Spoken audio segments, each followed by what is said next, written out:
Price God. இன்றைய நாளுக்கான தியானம் பிலிப்பியர் 4ஆம் அதிகாரம் 4 முதல் 8 வரை.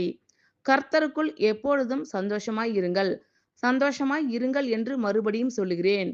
உங்கள் சாந்த குணம் எல்லா மனுஷருக்கும் தெரிந்திருப்பதாக. கர்த்தர் சமீபமாய் இருக்கிறார்.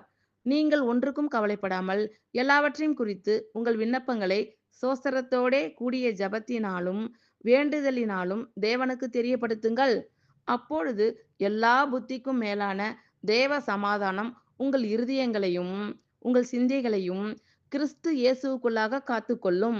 கடைசியாக, சகோதரரே, உண்மை உள்ளவைகள் எவைகளோ, ஒழுக்கம் உள்ளவைகள் எவைகளோ, நீதி உள்ளவைகள் எவைகளோ, கற்புள்ளவைகள் எவைகளோ, அன்புள்ளவைகள் எவைகளோ, நற்கீர்த்தி உள்ளவைகள் எவைகளோ, புண்ணியம் எதுவோ, புகழ் எதுவோ, அவைகளையே சிந்தித்துக் கொண்டிருங்கள்.